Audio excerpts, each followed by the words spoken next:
soit kii c'est un député il faut ñu lever immunité am mu dem ñu lever ko obstacle boobu soit kii kenn mënu ko déglu parce que dafa am privilège de juridiction il fallait d'abord passer par l'Assemblée par une mise en accusation ñu jaar fa kenn ba fii ñu toog kenn deful kenn léegi nag lii am semaine bi c'est une continuation de la procédure ñoom ñëpp mënu sëmbaloo ñëwandoo léegi nag ñu jàpp ay jours wax ni jaw ñëwal tel jour maintenant il s'agit simplement d'aller et se faire écouter liñ lay reprocher wala li ñu dégg boo ko leeralee ba mu leer nañ tu rentres chez toi au cas contraire justice war a dal sa kaw mu dal sa kaw donc il n'y a aucun problème effectivement nag benn boor kese la ñuy woo parce que benn boor kese ñoo géré woon bu ñu déggoon lañ leen waxoon. lan ngeen leen waxoon. quand Ousmane Sonko est allé voir Macky Sall ñu waxtaan ba pare ba mu génnee. qu'est-ce qu'il a dit à la presse. j'ai dit à Macky ces fonds là buñ ko jox benn nit nañ ko jox une commission pour mu bañ a am coow suñ ko joxoon une commission bi doxal ko ni mu ko war a doxee defal un rapport joxe ko problème du am ils l'ont donné à quelqu'un ci biir wax nañ ñu ni fonds yi ni mu doxee baaxul ni mu doxee jaaduwul te nag dégg nañ ci yoo xam bu fekkee avéré wu na parce que jusqu'à problème ñu ngi ci problème enquête ak instruction si avéré na mais c'est des choses boo xam ne justice daf ciy mele donc tout le problème c'est ça s'ils avaient fait ce qu'on leur avait dit il n'y aurait pas eu de problème maintenant la procédure continue procédure normale là c'est très normal nan dem wuy jot a joxe ay argument après ñibbi. vous avez les dossiers bi am na lépp loo xamante ni moom ngeen soxla yéen ñi nga xam ne yéen a nekk ci haute cour de justice. non haute cour de justice après la mise en accusation ils l'ont donné à une commission d'instruction. ok la commission d'instruction moo koy jëkk a xool waxtaan mu woo leen déglu leen xool. xam nag léegi ndax dossier bi dafa war a continuer wala daf ko classer sans suite su fekkee dafa war a continuer c'est ça ou c'est là où intervient la haute cour de justice au cas contraire mu classer ko sans suite ce qui dit que nous en ce moment conjuguons le verbe attendre. ah d'accord le verbe attendre kon dimanche. kon le fait que kee war a ñëw ñu déglu ko le lundi. ñi nga xamante ni ñoom ñoo ko war a déglu du ñi nga xamante ni ñoom ñoo. nekk ci c'est la commission d'instruction de la haute cour de justice. ok mais. la cour de justice a même toogul commission d'instruction bi nag buñ ko toogee déglu ko xool ni kii dossier bi dafa war a continuer procédure am haute cour de justice intervenir pour faire ce qu'il y a à faire au cas contraire mu gis ni kii jaru ko te dem les explications claires il le classe sans suite. léegi ñan ñoo nekk ci commission boobu noonu.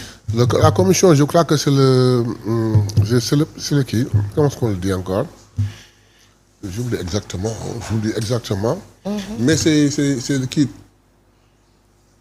ay juges la. c'est des juges. ok c'est des juges je crois que le premier cabinet bu Dakar je crois. ok ñoom ñoo fay toog. waaw je l'ai passé en tête comme ça. d'accord mais ce sont des juges quoi ñoom ñoo njëkk a xool. jusqu'à aujourd'hui c'est des juges. d'accord. le processus bi yëpp ba fii c'est des juges. ok ci date yi ñu jàpp yëpp noonu lay demee. d'accord alors bu dee le cas de Ismaïla Madior Fall jàpp nga ne am na différence par rapport ak sa situation. sa situation laquelle c'est un ministre. il y a eu des malversations on le soupçonne de corruption quelque chose. voilà d'ailleurs situation est peut-être du benn mais quoi qu'il en soit on a besoin de l'entendre il va aller s'expliquer d'autant plus que dafa am controverse ci li ñu wax. d'abord lui quand il disait tout au départ que kenn convoqué wu ma kenn notifié wu ma dans son développement. il fait comprendre 3 choses pour lesquelles mën nañ ko toppee. ensuite parlant de cette affaire-là il dit que le gars lui a offert gracieusement 50 millions pourquoi.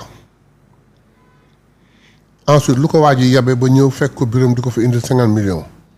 en tant que dafa xam ni ko dafa xam ni waa ji daf ko tàmm def wala dafa xam ci moom ñàkk fulla bu tax mu ne xam ni dina ko nangu.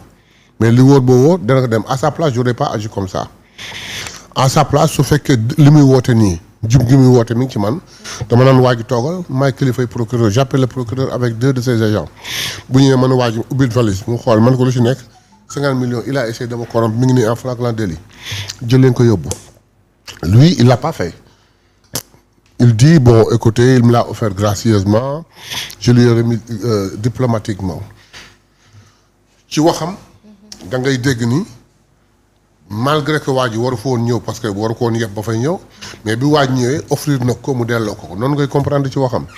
mais le gars il a répliqué en faisant comprendre diggante am ak delloo ko il y a eu un temps te temps boobu li ko indi mooy dafa am attente 200 millions.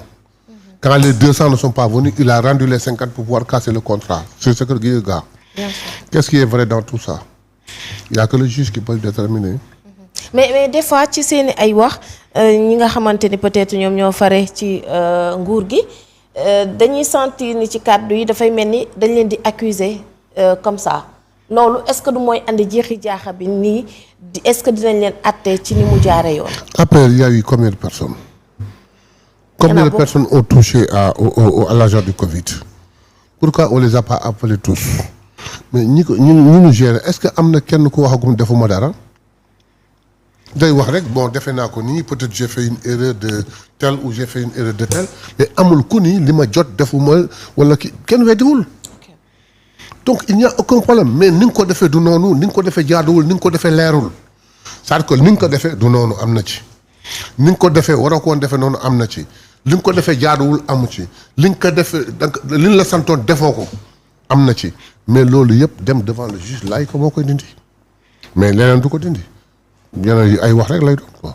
d'accord ñu wax ci leneen mu ci ba léegi ci dette cachée bi nga xamante ni Arouna Coumba Ndoffène Diouf kenn la woon ci ñi nga xamante ni ñoom ñoo fi nekkoon wala bokkoon nañu ci waa kër Macky Sall moom tamit am lu mu doon ñaawlu ci li nga xamante ne moom la dégg par rapport ak rapport Cour des comptes bi te ci dette cachée boobu noonu mu jàpp ni moom Macky Sall dañ ko war a exiger mu andi ay leeral ci li nga xamante ni moom moo xew tax fësal na ni moom it ci bi mu fay nekk wala bi mu bokkee ci moom amoon na ay transaction yoo xamante ni moom jàpp na ni loolee du jaarewul yoon tax xamoon na ni xaalis boobu noonu jaarul fi mu waroon a jaar. xam nga il faudrait d'abord magnifier le courage de Arouna Coumba Ndoffène et sa franchise. Ok. Il a été dans une équipe. Il a joué son rôle. Parlant de la dette, si j'ai bien compris ces expressions, à un certain moment, mënuma avancer une date parce que je peux pas me tromper. Dem na ba ci Macky Sall ni ko hey dette bi àgg na fii. Nee na Macky faalewu ko. Nee na mu kon ne dem ba mu àgg au maximum ku toléré mu wax ko Macky faalewu ko. Ensuite, si vous voulez dettes cachées, il a donné la stratégie que le gars utilisait. mu continuer di leb te bu lebee jaarale ko au ministère des Finances dans le livre comptable du pays républicain day am trace mu jël ko dugal ko dans des banques. ba wax au niveau de la caisse noire comment est-ce qu'on appelle fonds politique le montant global qu'on a donné à Macky boo xam ne bu te boobu sans contrôle loolu rek mënoon ci dund avec sa famille pendant des générations mais néanmoins lan lay doyee. Après Arouna Coumba Ndoffène waxam dafa leer d'une manière boo xam ni il faut nga louer son courage et vraiment sa franchise leeral affaire yi ba pare nag il exige à ce que Macky vienne nous donner des explications c'est ce que tout le monde a demandé il faudrait que Macky vienne nous dire lii nu mu demee nii. te moom rek moo ñu mën a wax lu mu demee. ça peut relever de la haute trahison il faut qu'il vienne expliquer ça ñi doon liggéey ak moom pour des petites choses de 2 milliards et quelques on est en train de les convoquer.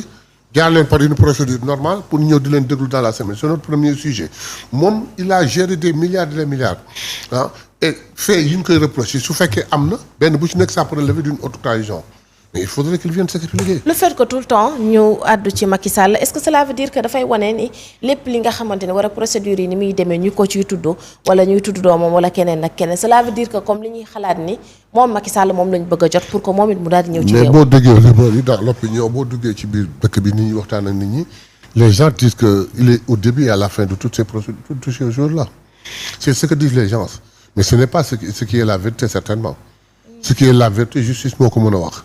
Donc pour que loolu mën a leer il faudrait qu'il vienne s'expliquer au besoin si l'État voit si la justice voit que ni war nañ ko mën a gis war nañ ko mën a déglu àgg ci loolu te tollooguñu foofu gisaguma benn acte wala benn fait bu wane ni justice am na soxla ci moom. Donc il est là-bas toog fi mu toog jàpp ñaamuram justice tudd ko taasu ko. c'est possible pour que Macky Sall ñu daal di koy mu ñëwaat ci réew mi. mais possibilité boobu am na. si dans les procédures àgg nañ ci foo xam ni Macky Sall foog ñu déglu ko ba pare juge bi xool ni lii ñu koy laaj su fekkee am na ça peut relever d'une haute trahison mais ils vont entamer une procédure pour que Macky soit jugé subisse la justice ñooñu juger ko comme tout le monde. ok amul yoon procédure la rek bu nu war a jaar. procédure la bu nu war a jaar def mise en accusation bu ñu defee mise en d'ailleurs sax il y a benn proposition de loi de mise en accusation boo xam mi ngi ci yoon yi di circuler bu fekkoon loolu jàll na tey ba ñu def mise en accusation jox ko le kii juge d'instruction de la haute cour de justice il entame la procédure bu nécessaire pour mu déglu ko il va le convoquer. d'accord ñu wax ci beneen mbir boo xamante ne boobu ba léegi nit ñaa ngi ci wax muy visite ki nga xamante ne moom mooy le